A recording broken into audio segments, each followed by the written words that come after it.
Thanks so much, everyone, for joining. My name is Jared Mondschein. I'm the Director of Research at the U.S. Study Center. And before we begin, I want to acknowledge the Gadigal people of the Eora Nation, pay my respects to their elders past, present, and emerging. So thank you for coming out for the official launch of our annual poll. This is our third three-nation poll. 3 years in a row we've been doing this.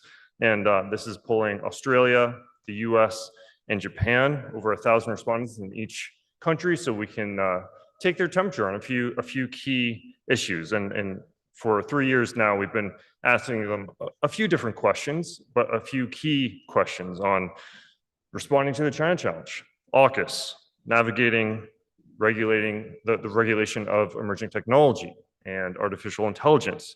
And some folks may ask why. Why would the U.S. Study Center be doing this when there are already so many pollsters out there? Pew, Gallup, even local ones in Sydney like Lowy. What do we do that makes it worthwhile? And I think we'd like to think that we do our polling a little differently. That doesn't mean that we cook the numbers and that the numbers aren't reliable. They're just as reliable. I did graduate high school from Chicago, but I did not, fortunately, adopt the counting practices of the political machine in Chicago. But what we do is we look beyond just the sentiment, in my view. I think we look beyond just approval ratings.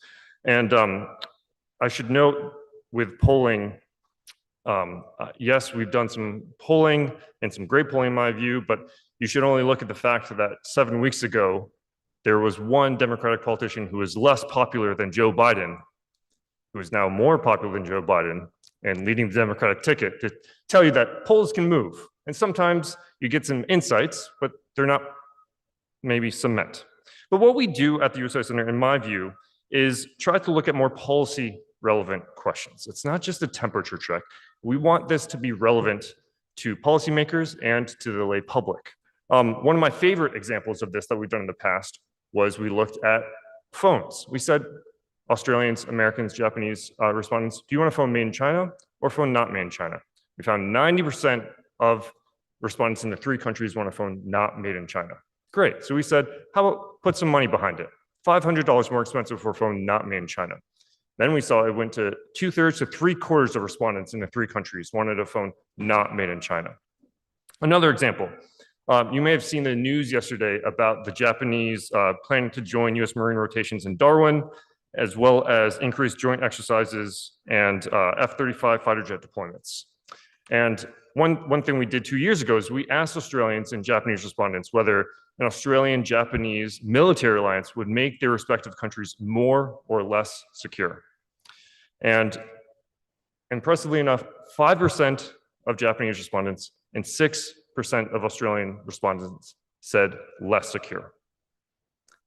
What's shocking to me as an American is actually the hypothetical Australian-Japanese alliance is more popular than the existing American alliance with the United States. So we've been doing this for a while at the U.S. Study Center, trying to find those policy-relevant questions and insights. And this year we did it again with insights on whether Australians want to abandon the U.S. alliance altogether, if China should be held to account on human rights. And a personal favorite of mine is just how much democracy Australia, Japanese, and the Americans should be promoting in Asia.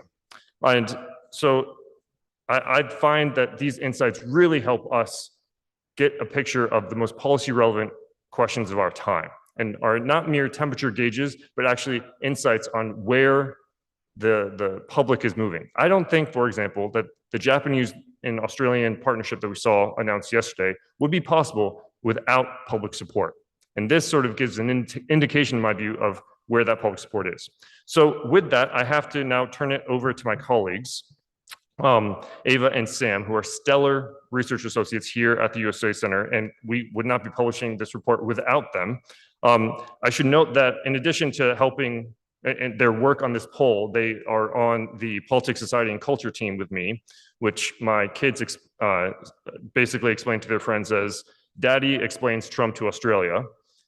But they do more than just that. And you might have seen their names in the Sydney Morning Herald or AFR or even on ABC explaining not just Trump, but US politics, Harris, Biden, and much more. And they've been fantastic. And this, like I said, this report would not be possible without them. So they're going to come up and run through a few key findings in this poll. And then we're going to do two separate panel discussions. You'll have to suffer through me one more time before I turn it to a second panel discussion. And with that, I'll turn it to Ava and Sam. Thanks so much.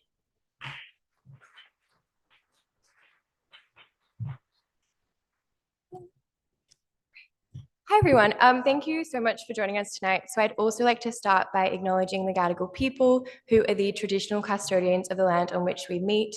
I'd like to pay my respects to elders past, present, and emerging, and extend that respect to any Aboriginal and Torres Strait Islander people present here tonight.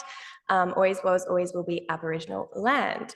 So thank you so much for joining us for tonight's official launch of our annual USSC polling report, our 2024 Allies and Partners poll.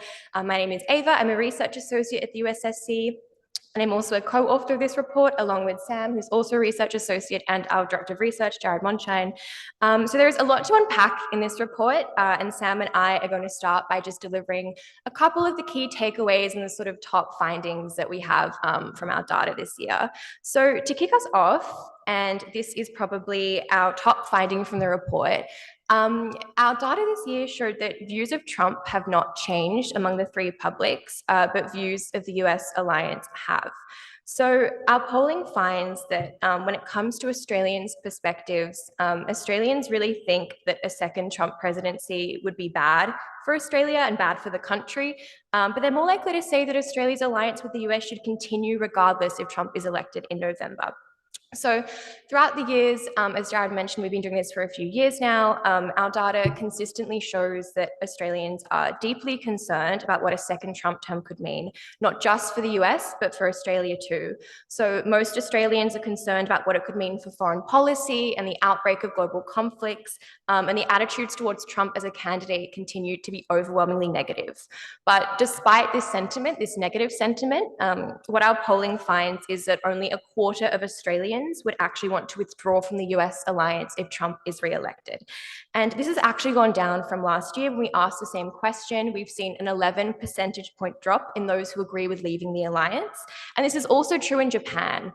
So if Trump is re-elected, only 12% of Japanese respondents say they would want to leave the US alliance. So the key takeaway is that perceptions of Trump remain fairly consistent and fairly negative, but what really shines through is that Australians and Japanese respondents are increasingly able to separate the person who's in the White House from the broader relationship between our two countries. And they want their US alliance to continue regardless of whether Trump re-enters the White House in November.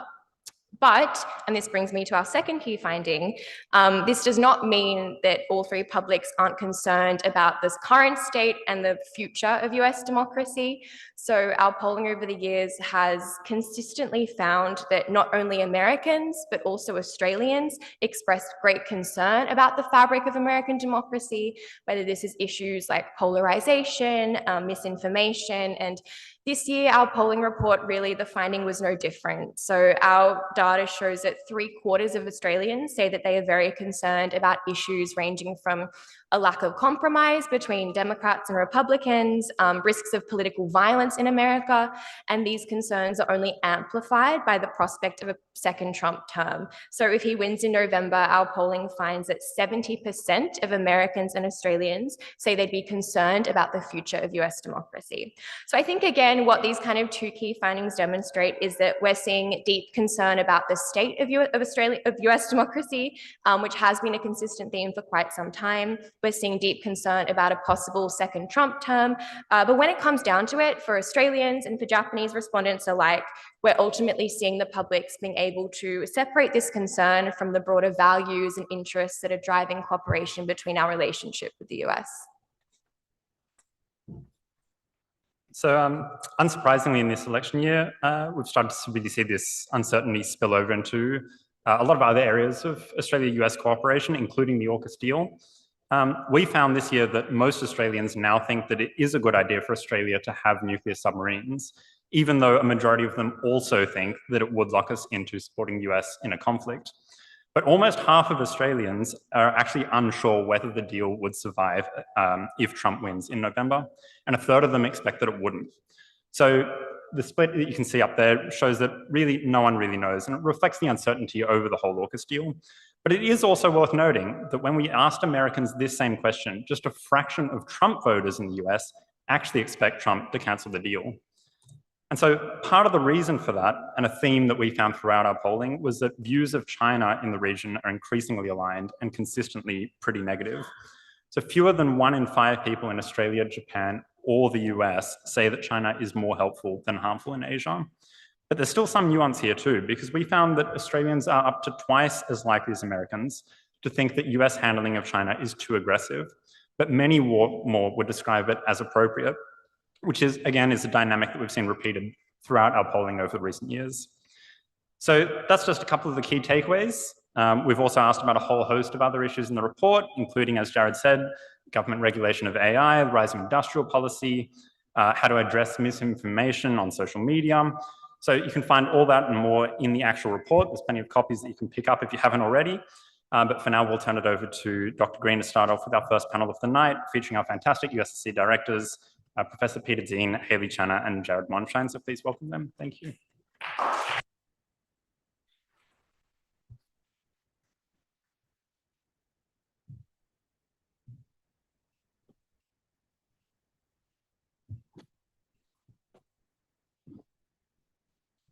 Thank you so much, Sam and Ava. So now is the opportunity for my colleagues at the U.S. Studies Center to tell me how fantastic my report is. Honestly, what we want to do with this panel is not just talk about what's in the report, but actually the implications of what's in the report. This is not simply just regurgitating numbers, but we want to add some context for where these numbers are coming from. And perhaps I can get started with Mike. One thing that we've seen now for 3 years running is the fact that the majority of Americans actually view their alliances in Asia as making them more secure. And the Americans see it in their self-interest that they maintain these alliances. Could you maybe give some insight as to where that comes from? You worked in the White House during the Bush years in a very different era of geopolitics. How do you contextualize those numbers? Well, first of all, let me say this polling report is fantastic. Thank you. So well done. You're welcome to all future polling launches. It does, so people know if you've ever done survey work, it takes a lot of effort. You have to decide what you want to test. You have to decide how to ask it. You have to test those questions internally. And then you get a mountain of data and you have to decide how to parse it, how to prioritize it. And then you have to compare it to other polling, Chicago Council on Global Affairs, the Lowy poll, Pew, Gallup, so that you can begin to look for patterns that maybe are different from those polls and interesting, or different, and maybe there was something about the way you asked the question gives you the context. And then, of course, polling is not predictive. And so you have to use that as the beginning of a discussion to interpret what you're seeing. So with that as context, American views of alliances. I mean, for the past 5 to 8 years in polls generally, Americans have become more and more pro-alliance. In 2012, the Chicago Council on Global Affairs asked and I've been involved, I've worked with the Chicago Council on their polling. They asked the question in 2012, is America's future in Asia more dependent on our allies or on China? And it was a pretty close result. Allies got a bit more, but it was pretty close. Over the last 12 years, the needle has just moved very, very steadily and convincingly to allies. At CSIS, where I was before the U.S. Studies Center, we did a survey in 2020, and 85% of Americans said allies and partners. And so this is part of a larger trend. But what's unique about this question is Jared and his team asked the American public in this large-scale poll, basically why, or by presenting it as do the alliances make the U.S. safer? And I guess the last 3 years of polling, the American public has said our allies and our alliances with Australia, with Japan, Korea, and NATO make us safer. It just jumped up 3 years ago, and it has stayed high through Ukraine and other crises. And so that, in my mind, explains some other things, which is why did the US Congress and the administration feel that they could transfer the most sensitive US technology, nuclear-powered submarine technology, to Australia? And why did they feel that they could help Japan develop strike capability, Tomahawk missiles? Or why did the public support Korea getting new capabilities? Because the American public, people sense, recognizes that if our allies have sovereign capabilities, it helps the US, makes us safer. The other thing that's interesting, it's not in our poll because we didn't do demographics in our poll, but in some other polling where they do demographics, what you find is, and this is a bit, I think, probably the opposite of Australia, the younger the American respondent, the more pro-alliance they are. So people in their 20s in the US are the most pro-US-Australia alliance demographic or pro-NATO demographic in these polls. And there are various theories why. They're more international, they're more engaged. Generally, younger voters don't like Donald Trump, and if he criticizes alliances, then they probably think, well, then there's something good about alliances. I don't know. But what it generally points to is a established, sustained, and long-term public support for alliances in the US. Thank you, Mike, for ruining the op-ed that I was about to pitch on demographics, but that's all right. As Mike said, we have a lot of demographic breakdowns of this, and there are really interesting insights on the differences in age. And one thing we saw last year in particular was in Australia, and I'll turn to Pete on this one, on AUKUS. We saw the majority of young Australians either didn't know or were unsure about whether AUKUS made them safer or not. Could you maybe give us some insights on that, on the AUKUS polling, especially this year as well? Yeah, look, it's really interesting. AUKUS is a hot topic, as we know. I think it's probably the thing that appears in the op-ed areas of newspapers more than any other part of Australian sort of defence policy or strategy at the moment.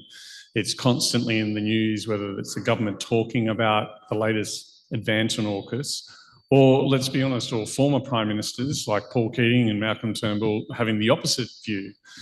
So I think we've got some interesting statistics here that the overwhelming majority of Australians, 51%, think it's a good idea for Australia to have nuclear-powered submarines. While you might say, well, 51%, we're just squeaking in with the majority, but if you actually look at the numbers of those opposed, and particularly those who are really vehemently opposed. So if you think about Paul Keating's attacks have been very forthright. So how many of Australians on these polls sort of fall into the Paul Keating camp? And on this poll, you're looking at about 7%. So about 7% of the population fall into that really strongly opposed view of AUKUS along that particular line. We do know that there is a difference though along party political lines. There is a much stronger support amongst coalition voters for nuclear-powered submarines than there are against Labor supporters.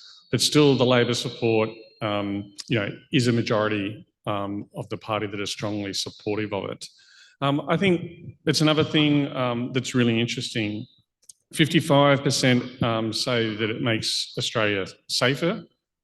In the sense of the US-Australian alliance. And again, only a small number of those really oppose that. But cost is a factor. And I think with some of these polls, what it can indicate is where is it the government probably hasn't been as clear on its messaging as it probably should be. So we know the figure of $368 billion for AUKUS was thrown out on the first day. That kind of number has kind of stuck, even though the government sort of tried to make clear that there's, well over a third of that is a contingency fund. So they're really costing it at about $250 billion. And what they didn't do was actually compare it to, well, what was the alternative? So if you look at the total costs of the French attack class submarine that we were developing before AUKUS, what it doesn't map out is that the full cost of that program, if costed the same way they costed AUKUS, comes out around the $220 to $230 billion. So if you're looking at the cost of that and the base cost of AUKUS, they're roughly about the same. But of course, I think the government hasn't done a really good job of explaining to the Australian people that they're actually not the same thing. So a conventionally powered submarine and a nuclear powered submarine is actually a fundamentally different capability. And one provides distinct advantages over the other. So I think these polls are fascinating in a whole range of reasons. But I think one of the things there, I think the observation I've taken away about this, it's not just that the strong opposition is very small, but it also indicates the areas where the government, I don't think, has been overly good at explaining to the Australian public what this is. And we still find you get, 18, 20% of people who are really unsure. That means they either don't know enough about the issue or they're not really engaged in the issue. So I think that's a key factor as well.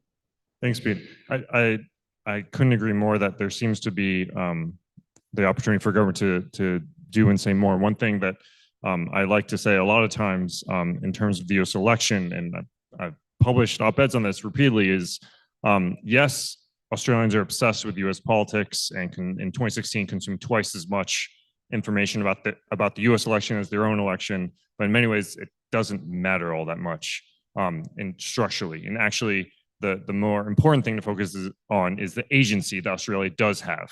It doesn't have a vote in the US election, but it does have agency in how it responds to dynamics that will continue regardless of who wins the election. And one dynamic that I like to highlight is the fact that the libertarian moment is over.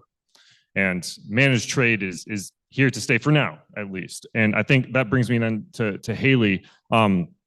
As the US likes to say that it's the land of the free market, but we actually found that Australians were more protectionist on this in this polling than Americans, with 62% of Australians saying they would prioritize domestic manufacturing to support local jobs, even if it would cause higher costs for consumers. And that was a higher level than Americans or Japanese respondents. So maybe could you explain what do you think that's resulting from? What's the context in which we find that?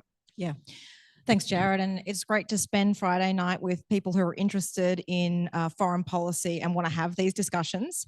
So it's amazing how all over the world now governments are having a heavier hand in domestic industry and manufacturing. And why I find the polling results so fascinating is because Australians have had a negative experience with industrial policy in the past. People will remember we used to have car manufacturing in Australia, and the government gave billions of dollars to companies like Ford and Holden and Toyota to manufacture here in Australia. And the reason that didn't work and we don't have car manufacturing anymore is because there's too small a market in Australia to be viable, and our labour costs are too expensive to export manufacturing. However, the poll says that 62% of Australians think we should be doing domestic manufacturing and we shouldn't be doing as much free trade anymore.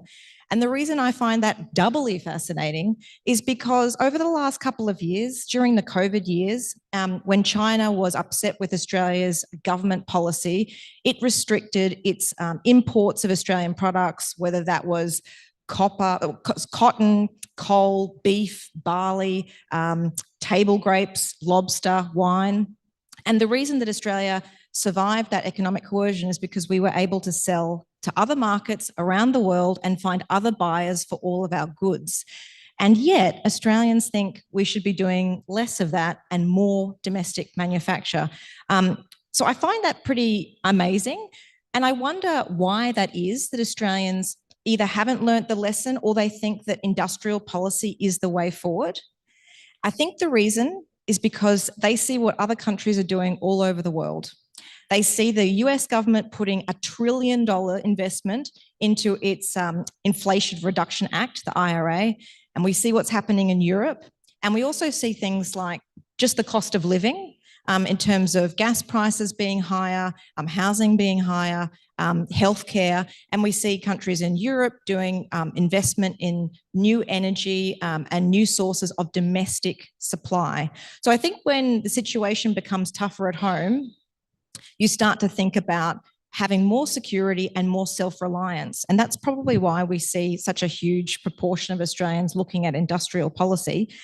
I'll probably just finish by saying it was interesting seeing the figures of Americans between Trump and Biden voters, who will now be Trump and Harris voters. A lot more were interested in industrial policy, more Republicans than Democrats.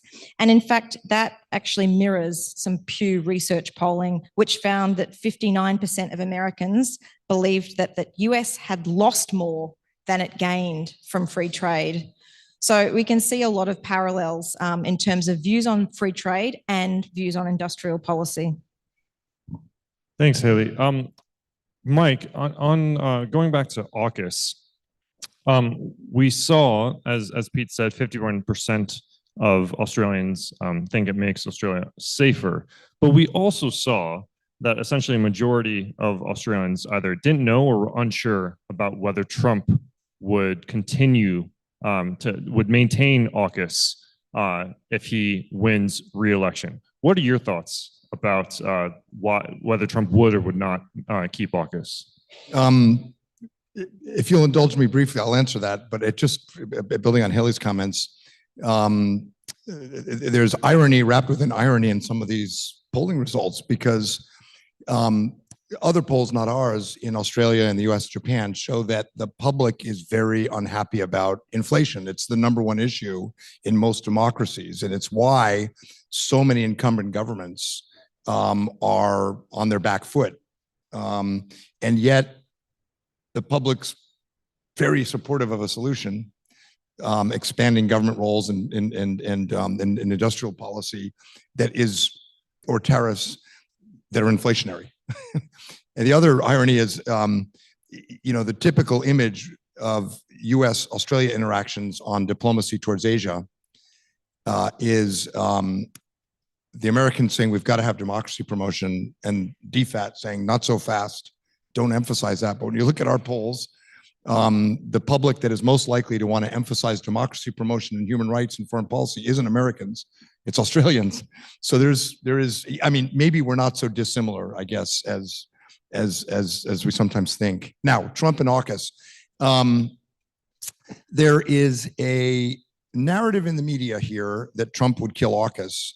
And there's one guy, and he's a friend of mine, but there's one guy, my friend Bridge Colby, who worked in the Trump administration last time, who has thrown out the idea maybe we shouldn't be spending money on nuclear powered submarines, maybe we should be spending on other stuff. That's it. It's just Bridge, one guy. But he's very articulate, he's very public facing.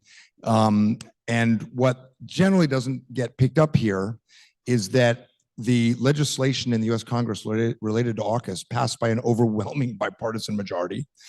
Most of the people who would go into a Trump administration as Secretary of Defense or Secretary of State, people like Senator Bill Hagerty of Tennessee, Robert O'Brien, are very pro-AUKUS. So there's not really, if you look at, and of course this polling shows that Trump voters, although they don't know a lot about AUKUS, like the idea of Australia getting nuclear powered submarines. So the narrative that's being used often by the critics of AUKUS to say, see, Trump's going to kill it. There's not a lot of evidence for that, except for one thing, which is Donald Trump is famously unpredictable. So you can't rule out the possibility he says is somehow triggered and says, I want more money or something. But the foreign policy and defense establishment, the American public, conservative voters, the Congress are pro-AUKUS. And then the secret weapon, frankly, is, as someone has pointed out, is to tell Donald Trump that that Beijing doesn't like it. And if that doesn't work, to tell him that Paris doesn't like it.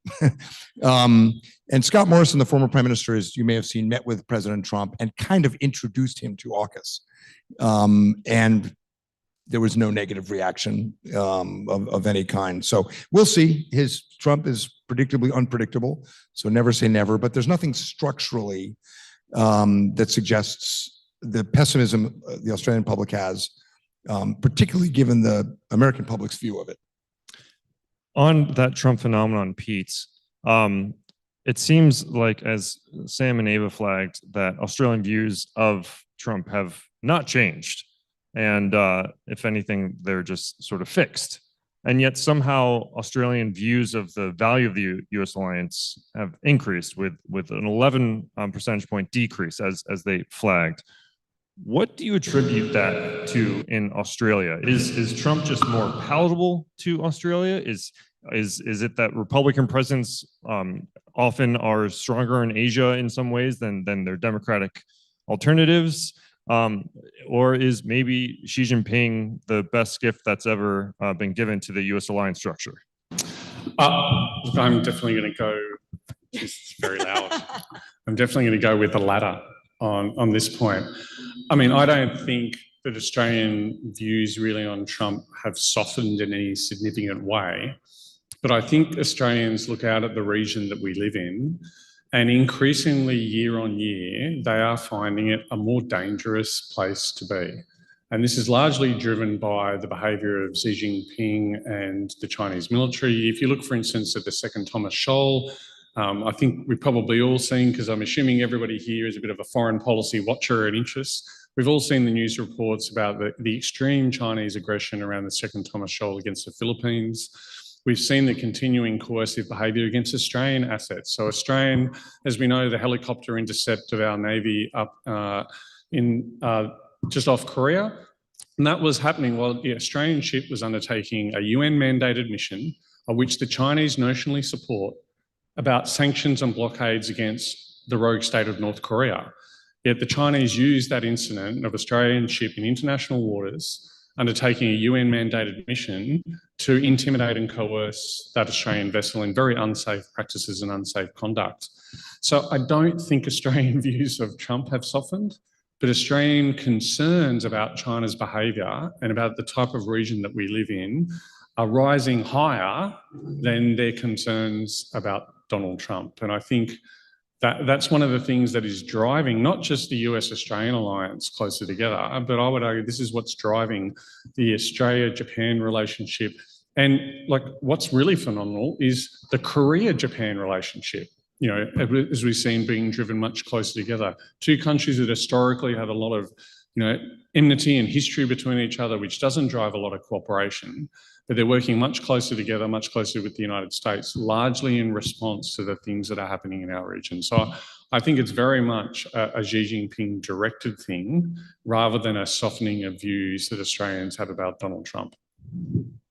Thanks, Pete. It really, it is always impressive to me how the Biden adage, don't compare me to the Lord Almighty, compare me to the other guy. And I like to say, as an American, I don't think our political system has become any more attractive to our allies in Asia, but comparing the US system to the other guy does make the US not look so bad. Can I ask you, Haley, on Australian views of China? One thing we saw in this poll is some movement in the Australian views on economically isolating from China in a Taiwan contingency. What do you attribute that to exactly? Yeah, so it's hard for everybody to see here, but basically over the last 3 years, fewer and fewer Australians strongly agree that if China were to attack Taiwan, Australia should economically isolate China, meaning that less Australians think that we should put on economic sanctions or maybe stop selling stuff to China if they attacked Taiwan.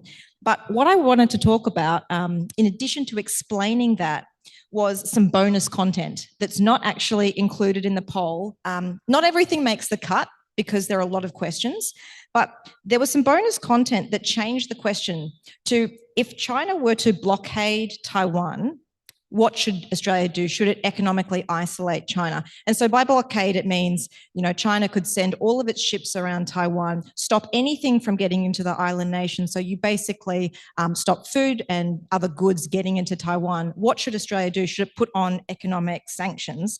And that increased Australians' willingness by 4 points to economically isolate China. Meaning, and the way I understand that data is that Australia thinks it has more of an influence over China by economically sanctioning it or cutting off goods to China in a blockade situation than if China were to actually attack Taiwan. So my thinking is that if a war breaks out between China and Taiwan, Australians think they have less influence than if China were to just blockade Taiwan. Australia thinks it could actually alter the outcome of that kind of scenario through our economy. And then in terms of how I see the figures year on year, so fewer Australians think that we should economically isolate China. And the reason I think that is because we've had much better relations with China recently. So when I said before that China had cut off trade, the only remaining trade item that is still left to go to China now is lobsters. Everything else is back on ships to China, and that includes barley from earlier this year. Barley is back on ships to China and back on the tables of Chinese consumers. So we also saw China's foreign minister, Wang Yi, visit Australia earlier this year. So I think fewer Australians are thinking about punishing China for what it would do over Taiwan. But also, and finally, I think Australians recognise that economically isolating China would hurt Australia. So over the last couple of years, we realised that the economic relationship was really critical. 1/3 of all Australia's exports goes to China.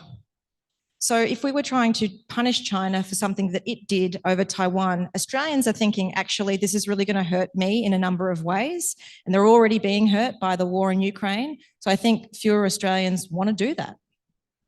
Do you want to add, Pete? On it. No, not at all. All I was going to add is I think we can probably all be happy that they're not taking lobsters at the moment, because if they do take lobsters, that drives the price up of domestic lobster for all of us. I saw my first Christmas ad today about Christmas decorations and stuff. It's only September. And it did cross my mind when I looked at that statistic and thought about this. Well, if anyone wants lobster for Christmas, I actually hope the Chinese continue at least till then to stop taking our goods. So there's not always downsides on some of this, you know, obviously, except for the lobster farmers, but for the Australian consumer, that's probably a good thing. You know, it's a fundamentally different thing when you're talking about coal exports or iron ore exports or many of the other things, particularly our wine exports and other things. You know, but at least there's maybe say some small consumer silver lining for us in what's left to go. The other thing I think it's worth keeping in mind is historically in public opinion polls in democratic countries, when people are asked about hypothetical wars, they're very reluctant to sacrifice. And your description, Haley, of Australian views is very much like the polling in Europe about Russia, gas pipelines and things, before the Ukraine invasion. So the polls are not, as I said at the beginning, predictors. And it is understandable people would be extremely reluctant to risk war, to sacrifice. But the polling historically also shows when your world is shaken, as Europe's was with Ukraine and Australia's and America's, those numbers change pretty dramatically. And any China-Taiwan scenario is not likely to be an isolated cross-strait scenario. It is hard to imagine a scenario that does not immediately hit Japan's territorial waters, interests, maybe even territory. So I wonder how many respondents to the poll are thinking China-Taiwan very narrowly, and if they were told the Philippines would get stuck in this, Japan would get stuck in this, how it might change. But it does show you why people are, well, it shows you that people are reluctant. And by the way, the polling in the US about Taiwan and what the US would do is not so different from what Australians think. Americans are also generally reluctant to say they would sacrifice or risk war in a Taiwan scenario. The numbers go up and down quite a bit depending what's in the news. So anyway, just a little bit of context for that. Sorry, Pete, you wanted? Yeah, look, I think Taiwan is a fascinating question because there are, in my mind, in the Australian political discourse, public discourse, there are three big issues we talk about when it comes to defence. AUKUS, I mentioned before. We love to talk kit, platforms and capabilities, what ships we're going to buy, what aircraft we're going to buy, you know, what guns, what tanks, what stuff. And the other one is Taiwan. And there is a bit of an obsession in the Australian debate of, you know, and it was largely being framed by Hugh, my former colleague Hugh White, which is about, will we unreflectively go and fight a war to support the United States over Taiwan? Generally pitched in the terms that the US would start that war. Now, we know from the historical data and the positions of, say, President Biden versus Xi Jinping, that the most likely way that war would start would be by China. And if you look, and to go to Mike's point before, if you look at the survey data about would Australians be willing to send military forces to help the United States defend Taiwan? So strongly agree or agree is 40% of the survey. To be honest, I'm quite astonished that that number's that high. I mean, this is, sending military forces to fight a war is something that, as Mike said, publics reflectively are like not so big on. But if you compare Australian responses to American responses in our survey, 33% of Americans. So 40% of Australians, 33% of Americans, and 34%. You're saying Australia's trying to get us in a war with Taiwan. Well, Australians, on the basis of our polling data, are slightly more willing to do that than what actually Americans are and what Japanese are. And the same thing if you flow it through to providing weapons to Taiwan. Australia and the United States are basically the same, 47%. The Japanese a little bit less. And Hayley's talked about the economic coercion numbers. So it's an interesting way that the Australian public is responding to this. And as I said, I'm actually surprised the number is that high because nobody, let's face it, no one wants to go to war. And we all know how catastrophic that war was. But I think this is saying that despite this ongoing debate and this sort of negative framing of the debate in Australia, I think Australians are quite cognizant of the risks that would be entailed in that conflict. And as I said, as I think you said, Mike, that it wouldn't be an isolated thing to Taiwan alone and the United States and China. This is most likely a conflict that would suck in certainly Korea and Japan, almost definitely the Philippines and potentially some of the other ASEAN states as well. So then that creates, a regional dynamic that would be very bad for us. So I think this is Australian showing that they're willing to work with other countries as well as the United States in the region to provide security in the region rather than security from the region. That's a great point, Pete. And right before we go to questions from the audience, I'll just highlight the key verb on the title of the report, which is converge. Question after question, the US, Australia, and Japan, in my view, their convergence increases every year for 3 years now. And on Taiwan, yes, the level of Australians wanting to isolate on China or to send troops has decreased, but it has actually brought the Australian levels more in line with American and Japanese levels of support. So their convergence and the delta, the difference between the US, Australia, and Japan on all these key issues just continues to decrease every year, which I think is pretty telling of the moment we're in. So with that, we'll quickly go to any questions. We'll just start right here. We only have a couple minutes, so we're going to do questions and not diatribes, if that's all right. Thank you. Very interesting. My question is about the issue over US Steel and the takeover by Nippon Steel, which is a big Japanese company, and how that affect Japanese relations if it was to say being blocked or cancelled by the president. Mike, did you want to take this one? I started my career in the 1980s working in the US Trade Representative Office in the Japan desk, beating up Japan on trade. And American trust in Japan and Japan's trust in the US were hitting crisis levels because of all the trade friction. And what's so interesting is this US Steel decision, the decision that, I don't know if President Biden came out yet, he was expected to opposing a Japanese company buying US Steel. Trump already opposed it. What's so interesting is the Japanese government is not freaking out. They're not panicking.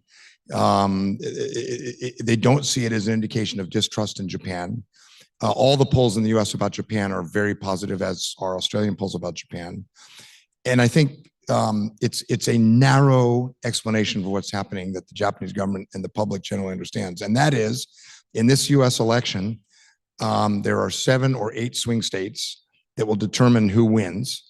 The most important is Pennsylvania, and the votes that are most up for grabs are in Western Pennsylvania, which is steel country.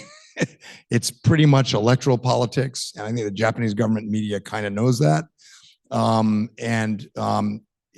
Again, it's another policy decision or position by both Trump and Harris and Biden based on electoral politics. It's terrible policy because US Steel has said, we're going to have to close steel mills. We're going to put people out of work.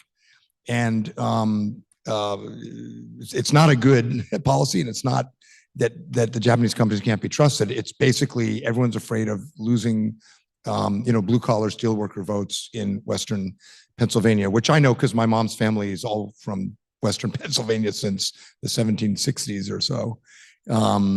So all politics is local. So perhaps we'd have a different decision by the US, by a Democratic administration if it weren't an election year. Yeah, I mean, if the swing state was, say, if we were mostly focused on Minnesota, which we're not, because I think the Democrats have got that, it wouldn't have the same salience that it does. Thank you. I think we have time for one more question before we move to the next panel. Want to go right here? Hi, thank you. My name's Peter. One question I have is that I think Australians are really concerned about sovereignty, our sovereignty in regard to AUKUS. And we operate, in Australia, we operate on checks and balances and law. America does the same. In China at present, it's an authoritarian government where checks and balances aren't from different systems is not a priority.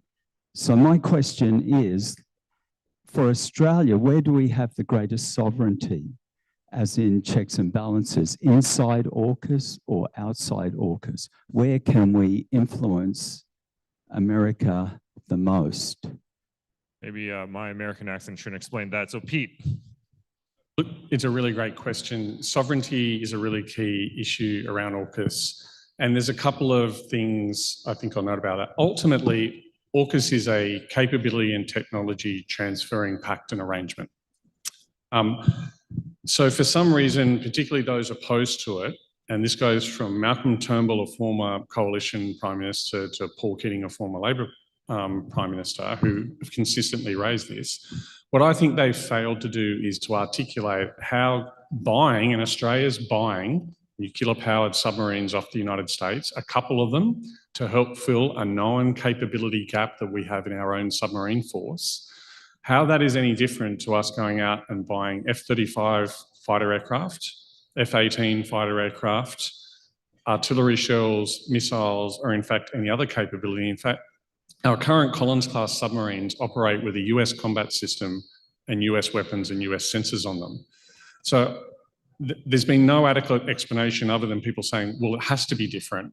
And the question is why? So then I say, well, what are the data points we have around this? Well, we have one really big data point. The only time the US has done this before is with the United Kingdom. It did that in 1956. And no one has ever said that the United Kingdom has lost its sovereignty to the United States because the US transferred submarine technology from one to the other. Now, what's interesting in the polling data is that the majority of Australians actually think the AUKUS deal does lock the Australian government much more closely into a conflict over China with the United States if that does happen. And I think it's interesting that given the Prime Minister's made multiple statements on this and the Deputy Prime Minister's made a statement earlier this year to Parliament on sovereignty, that's really strong. But I think the other thing I just want to quickly note is if you actually look back at it the other way, what is the United States requiring of us to do AUKUS? The United States are requiring us to be a nuclear sovereign country to have this capability. They're helping us to transfer that technology. We have to look after our own nuclear waste out of these submarines. We have to dispose of them themselves.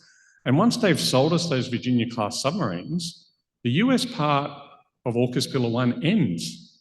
The ongoing, very long and detailed relationship we'll have thereafter is with the United Kingdom, because when we'll build submarines with the United Kingdom in partnership. And it was interesting to use Gareth Evans' words. He gave a speech where he raised the same sovereignty issues, but in the same speech he also said, oh, but I have no problem with the United Kingdom and I have no problem with their part of the deal. So in effect, what's built into the deal is the Americans saying, we're going to help you up to this point of the deal and then we're out. Then you actually are totally responsible, Australia, to look after this yourself. In other words, you have to be totally sovereign in that capability. And then it's up to you to work with the United Kingdom to build these submarines into the future. I think it's a critically important issue. I did some qualitative polling data a couple of years ago, and when we asked lots of questions of focus groups rather than polls, Australians used the word sovereignty. Australians understand the concept of sovereignty, and Australians are desperately interested in it.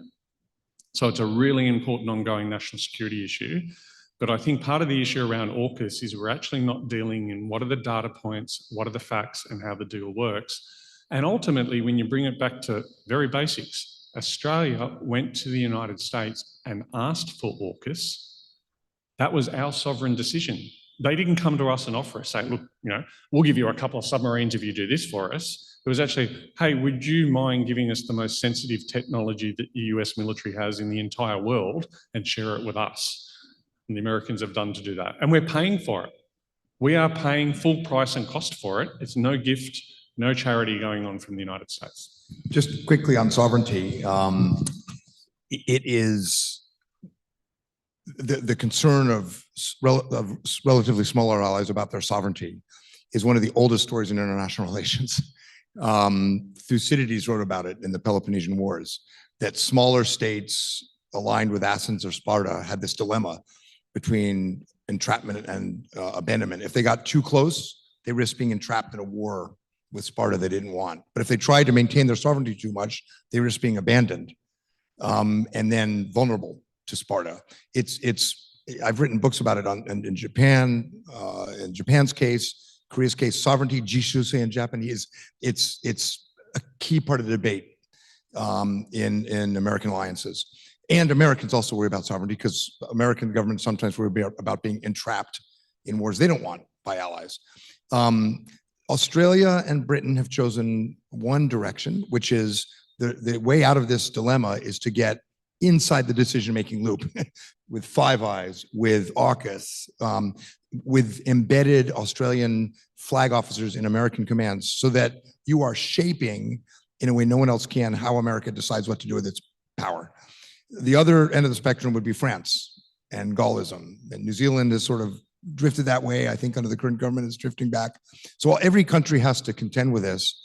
I think from the polls, what you see, maybe I'm interpreting too much, is the Australian public understands that the Australian choice, which is shape the American use of power, works better.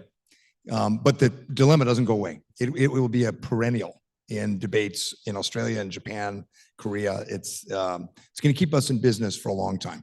Pete has given me the pinky fingers very quick. So despite the polling saying that the Australians are worried about that sovereignty question, the other part of the poll says that the alliance with the United States makes us safer. So in a way, they're saying, we understand this happens, but that actually still makes us safer in the long run.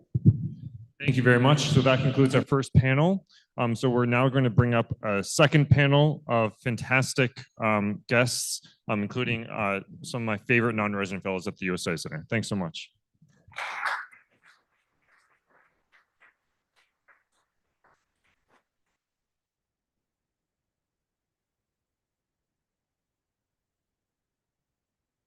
Panel up to the stage.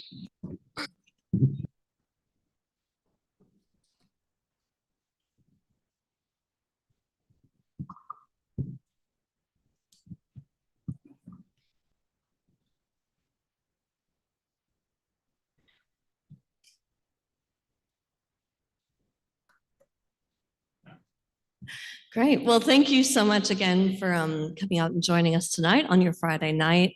My name is Mari Kirk, and I'm the Director of Engagement and Impact at the United States Study Center. And I'm joined by this fantastic panel that we have tonight. So we just heard from our CEO and our different research directors.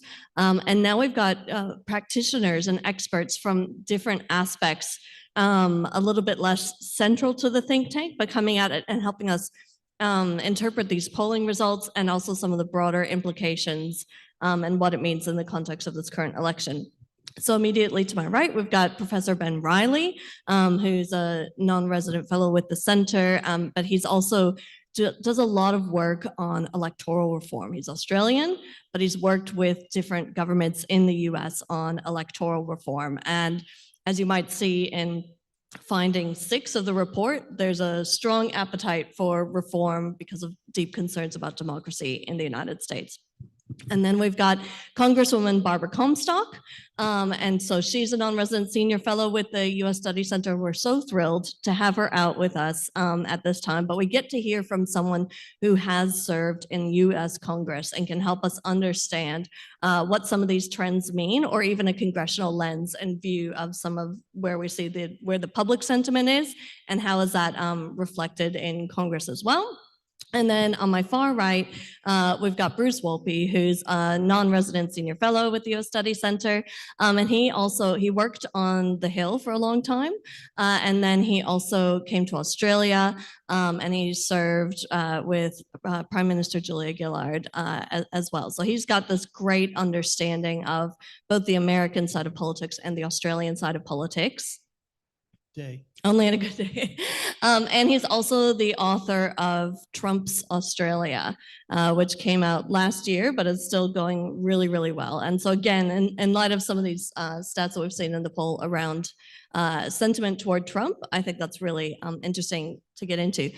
Before I get into my direct questions, I wanted to give the panelists an opportunity if they had any kind of just their initial reaction or response or thoughts. We're at this stage in the election where like 2 months, 2 months today. It'll be on November 6th when the results come in Australia. It'll be on the election day is November 5th in the US. But 2 months to the election, it's been a wild, couple of months in terms of changing how it looks.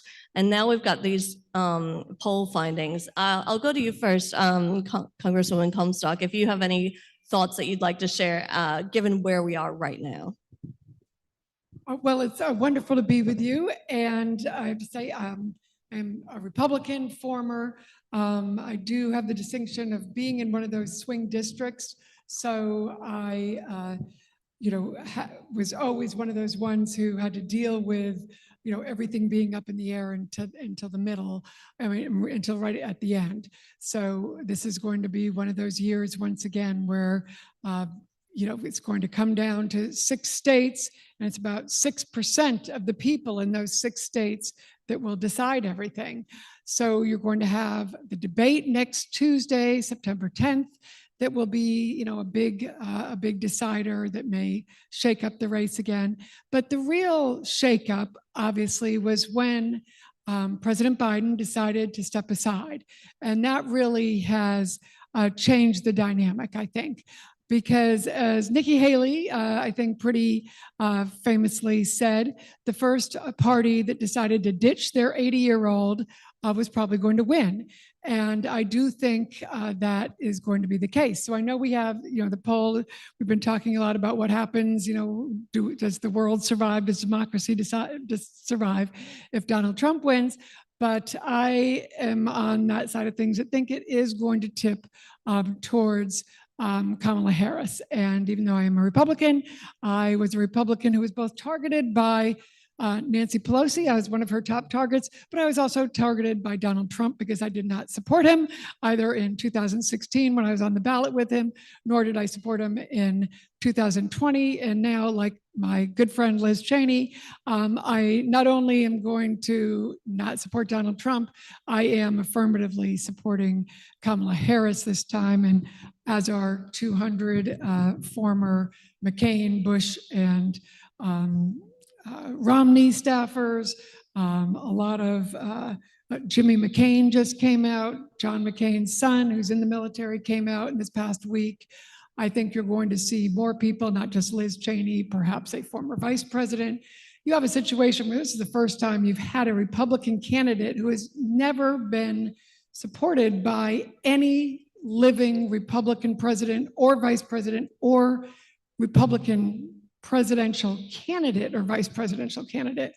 So very unique. And so I do think the polling that you have, which shows the deep concern that Americans and Australians and Japanese have sharing a second Trump term, that is something that is not only shared by Americans, it is shared by a large number of Republicans, and not just those of us who stepped out and are now endorsing Kamala Harris. It is shared by many of those who are now quietly saying, we hope Donald Trump loses, even those who are not publicly opposing him. A big story was in either the New York Times or Politico recently that said, hey, even if we're not saying it, we think we'll be better off if he loses. So I think that you have really reflect that big concern over democracy, and that we will be better off when he's in the rearview mirror. Very fascinating. I love getting the DC insider perspective on these things, because you know, even what's not being stated directly in the media. And I think it's heartening to hear about some of the trends that we're seeing. Bruce, what are your initial kind of thoughts and reactions after the release of the poll? Thank you. But first, Barbara, it's just wonderful you're associated with the center. And I think you're a profile in courage. And really, really appreciate it. Him and then got on the plane to come over here. That's So okay. death threats are over there. We'll take it any way we can get it. It's good.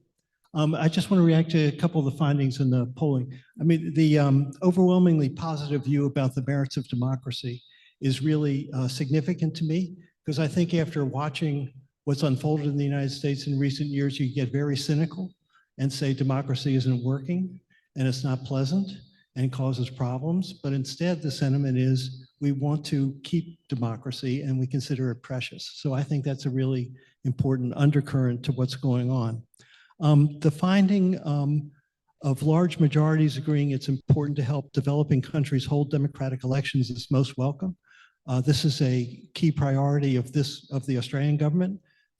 Penny Wong has been, in word and deed, trying to build democratic institutions throughout the Asia Pacific. And so it's an exercise in soft power. It's effective, and people, and I think it can make a big difference, as opposed to, it's not a question of propping up a government, it's propping up a democratic process. And I think it will pay huge dividends.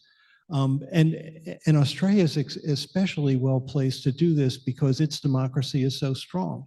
I mean, when you have any democracy, Australia has compulsory voting and preferential voting, and an Australian Electoral Commission that is nonpartisan and completely independent. And it is, Australia's democracy is the gold standard for democracies in the world. And to be able to use that reputation effectively as an instrument of foreign policy to build a stronger region in the context of everything that Mike and Pete discussed, and Haley, is absolutely terrific.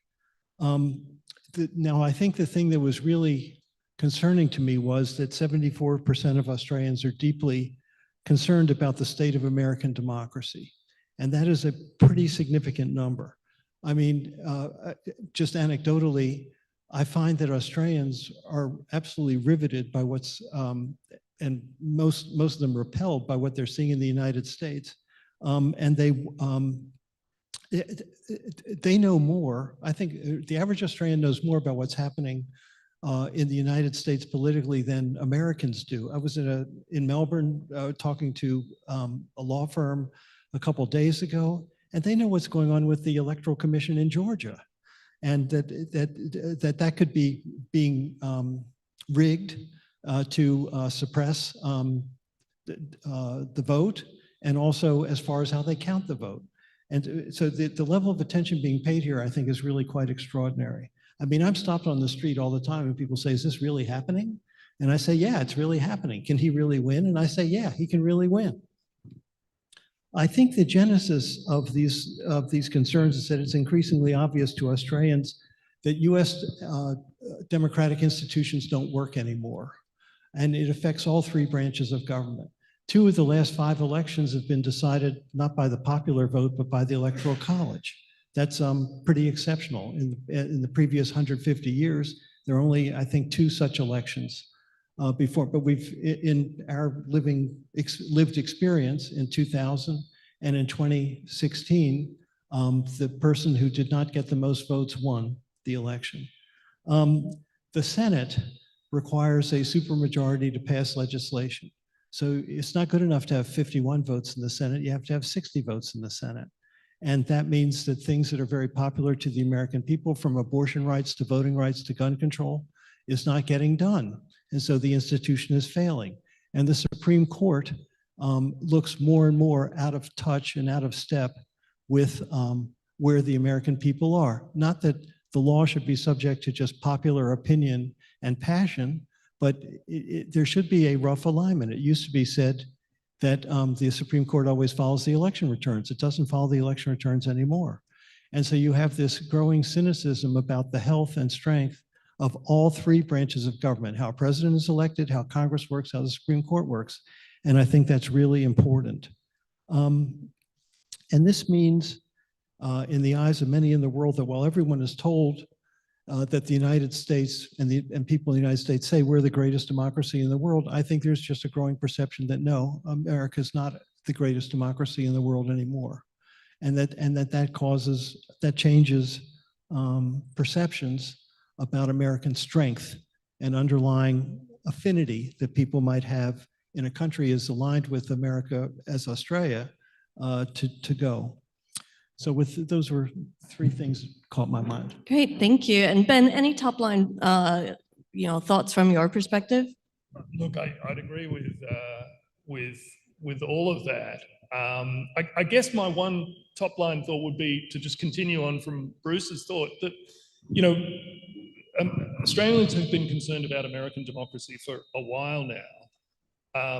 A lot of it was very much focused on Trump. Trump is not popular in Australia, alarms a lot of Australians. It's a sort of, it's a part of America that Trump represents. We don't maybe have as much personal experience with sometimes. But I agree with Bruce. I think it's now moved on to more of an understanding of some of the institutional weaknesses in American democracy. I mean, the fact that it's quite possible we could get another, majority vote winner who loses in the Electoral College. That is a real possibility. That just alarms Australians because, first of all, we find it just, how is this possible? How is it that you haven't reformed this antiquated system? But it also alarms Australians because, we have such a stake in the outcome. And then when Australians, and you're right, Bruce, Australians are getting very literate on this subject, realise that, it's going to come down to half a dozen states and actually, a handful of counties within those half a dozen states, they get even more alarmed. So as you mentioned earlier, Mari, that one of the interesting things that is happening now is that there's interest in America in actual reform, which is very difficult in the United States. And some of those reforms are actually things we've been doing in Australia for a long time. So it's we're in an interesting place right now in terms of our relationship with America. And I agree. I think the idea of America as the great sort of democracy that we can, is harder to sustain now. And just one last thing on that very subject. I mean, one of the changes I think that we'll see in Kamala Harris's approach to this question from Joe Biden. Biden was tied to the older view of America very much, and he was having democracy summits, and the world was, you're either on the Democratic side or the autocratic side. I don't think we're going to see that as much from Kamala Harris. I think, A, because it's not a terribly useful way of organising the international system and gaining allies, but B, also it's just hard to sustain given the challenges facing American democracy today. I mean, it's interesting, and obviously, Australia as well has faced its share of impacts on their parliament as well, and these threats to democracy and how that plays out. One thing I'm keen to get your perspective on, Bruce, is so the big kind of stat this year is that 11-point drop we saw in Australian respondents who said that they felt they should withdraw from the US alliance if Trump was elected to a second term. So in 1 year, 11 points down from what it was. Now you wrote Trump's Australia and you're thinking about the impact of Trump and Trumpism on Australian politics. Why do you think we might have seen that trend? What's behind it? It is a very interesting outcome in the polling, and it's sort of counterintuitive, like you say.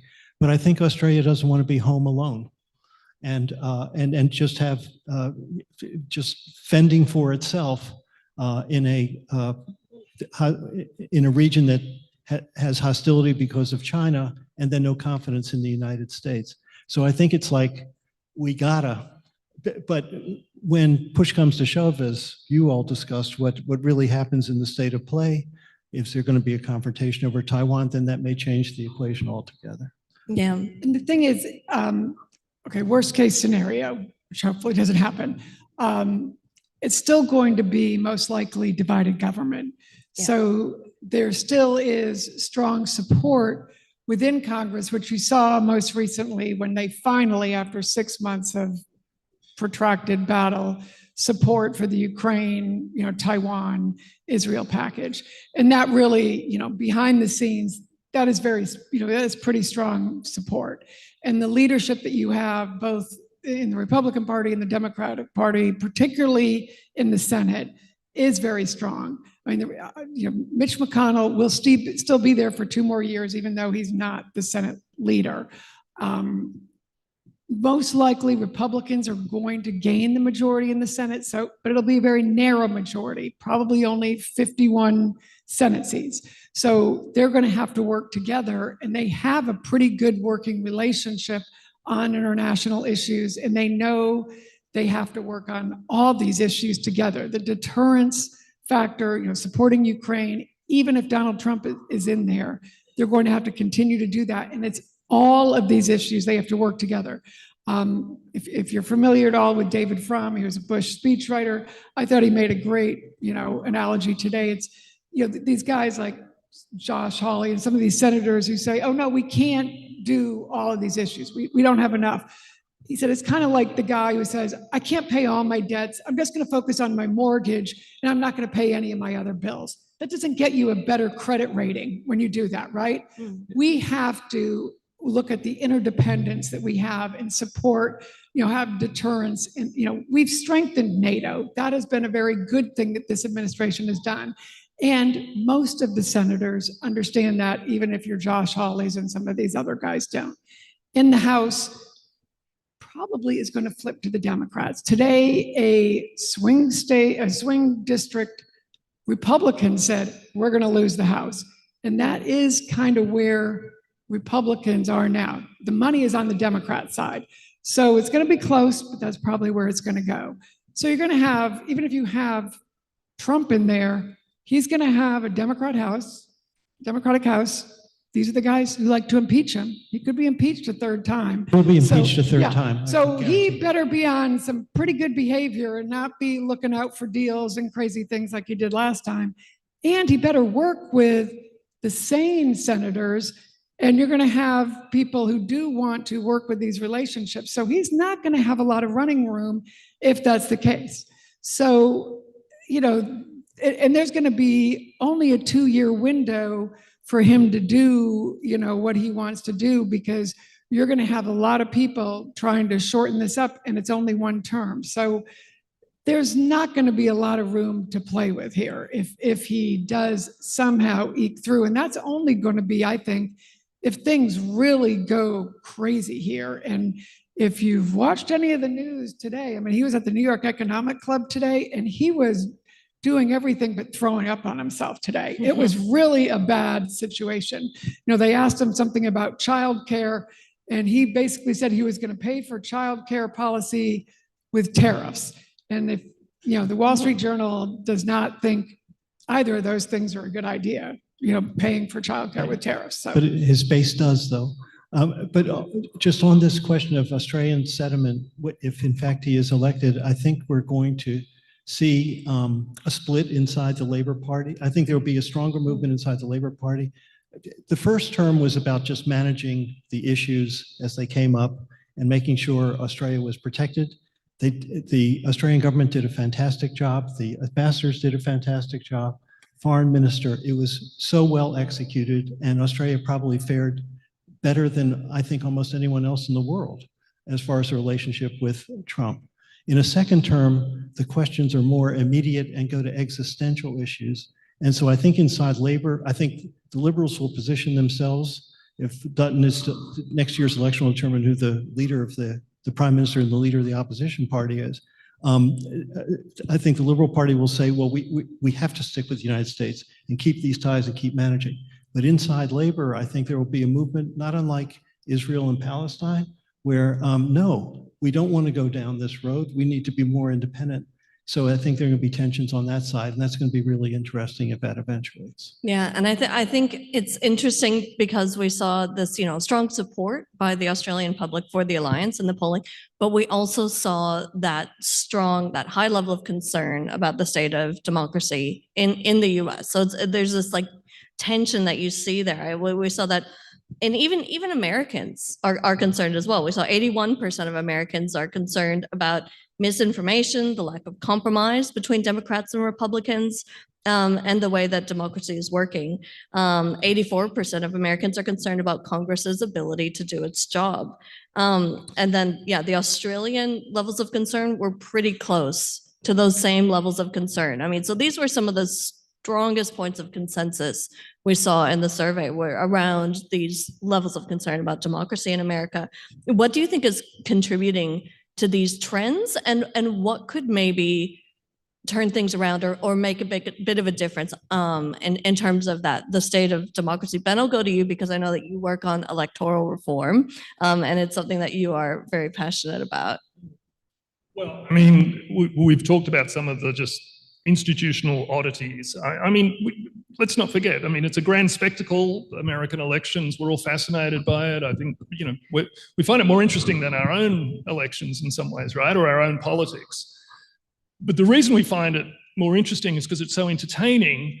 And it's so entertaining because it's quite polarized and in some ways dysfunctional. And our politics is kind of boring by comparison. When I've talked about electoral reform in the US, when we get on to talking about Australian people, that sounds interesting. I said it's interesting, but compared to your politics, it is kind of boring. Everyone says, but we would like a bit of boring now. We're ready for boring after the last few years. Yeah, we like boring. Make America boring But again. our systems are in a better situation now. We've reinforced them. We have a stronger Electoral Count Act. All of they were good in 2020. Despite what Donald Trump says. So if he were to win, you are going to have Republicans and Democrats, verifying those. And actually in all the swing states, most of the secretaries of states who would verify those actually are Democrats in those situations. So they will be verified by people who, from the opposite party in most of those situations. Except in Georgia, I understand. Well, yes, but the Georgia Secretary of State is somebody who Donald Trump opposed and tried to defeat. So most of those situations will be, people you can trust. So, and I'm part of a group, the National Council on Election Integrity, where we are a bipartisan group. We have equal numbers from each party, where we are going to be very involved in that process too. So our systems are open, transparent, fair, and we were founded because we knew in 2020, no matter who won, you were going to have people from one side or the other kind of doing what Donald Trump did. Well, actually, no one would have done what he did. He went far beyond what anyone else would have done.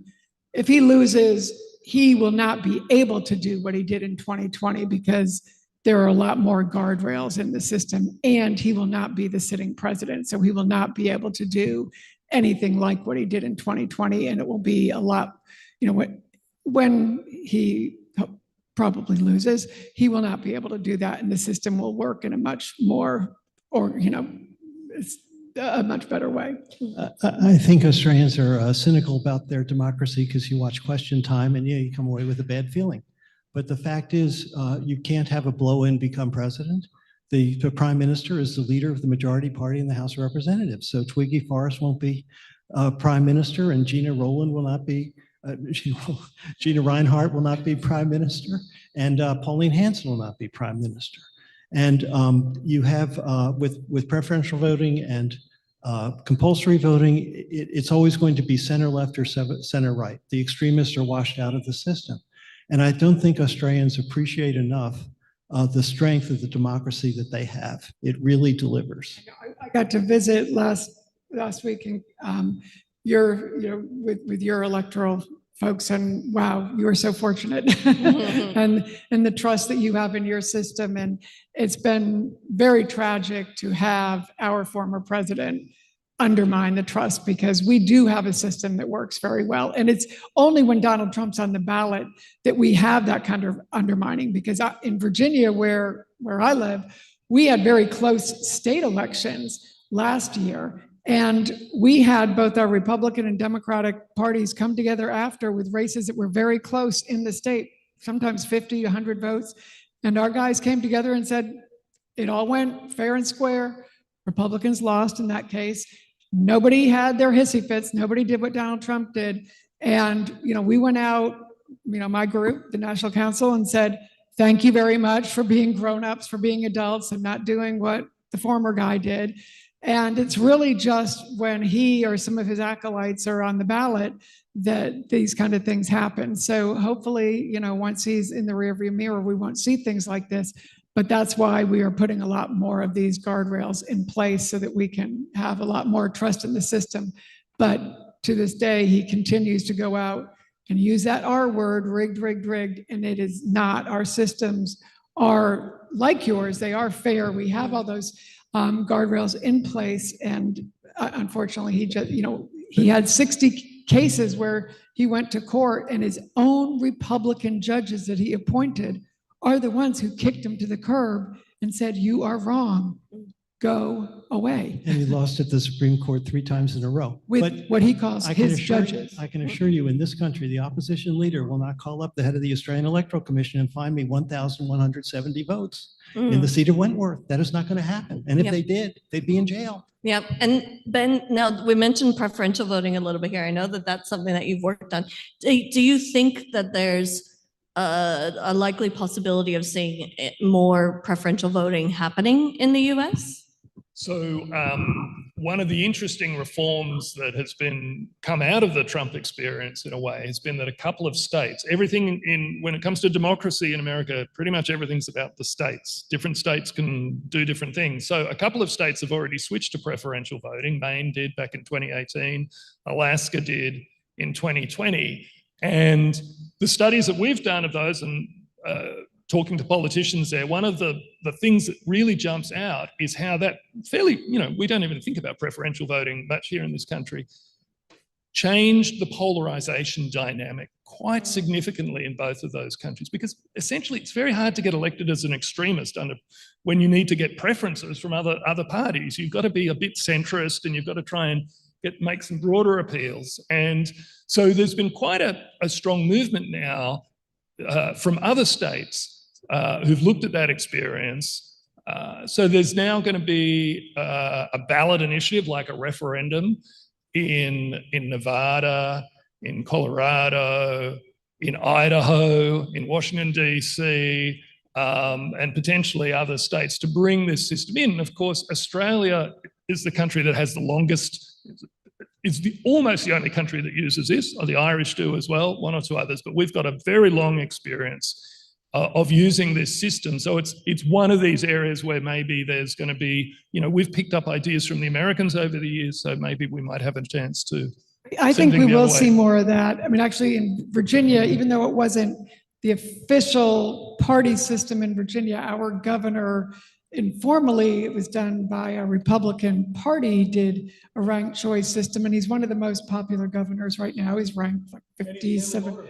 Yeah, and the two senators from Maine and Alaska, 2 women senators, those 2 senators who are not supporting, the 2 Republicans who are not supporting Donald Trump. So I should mention, even if he were to be elected, those are 2 senators who, if you were to have 51 Republicans in the Senate, those are 2 senators who have been known to not necessarily support Donald Trump's initiatives or his appointees if they were extremists. So again, those are 2 people who we would have to, get support from. So again, you wouldn't have that type of extremist agenda, because those are 2 women who are very independent because of that very reason. All right, so we've got time for one or two audience questions before we hand it over to Mike for closing remarks. All right, could I go to the gentleman in the gray sweater in the middle there? Thank you. They'll bring the microphone to you. Thank you. Thank you for this great, very illuminating discussion. So my question basically directly follows on from the discussion about preference system and how maybe Australia's system is better because it leads a party to basically tack towards the middle. But the experience in Australia has been that the parties in trying to tack to the middle has a more rigid party structure. So in America, you have like open primaries where everyone can vote. But for example, in the Australian Liberal Party, you know, it's a very close primary, and also like the state party has a vote, can basically veto like ordinary party member selection, say, no, this guy is too extreme. No, we need a woman for this seat, etc. So that leads to lots of factionalism and lots of like troubles in essentially what is Australia's primary process. So could you maybe discuss like the pros and cons of like this system, including the primary that precedes an election? Thank you. So yeah, you're right. We don't have primaries in Australia. We have stronger parties. The American parties are more open. And again, it comes down, different states do different things. Some of these reforms have been about opening up the primaries completely. And that is having a big impact as well in the United States. But the typical problem in the US is a closed primary where all you've got to do is appeal to the more fervent members of your party to win the nomination. And then most congressional seats, yours is an exception, but most congressional seats are not competitive. 80%, I could tell you today who's going to win over 80% of Congress individual seats. They're not competitive. So you need to actually have primary reform, but you also need to have a more competitive system where gerrymandering isn't as big a factor. There's a lot of potential reforms out there that could improve things. Okay, well, I'll invite Mike up to give his closing remarks. And I just want to invite everyone to do a couple of things.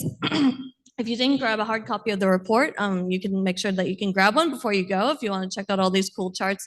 And for our audience joining us online tonight, you can check out the report on our website at ussc.edu.au.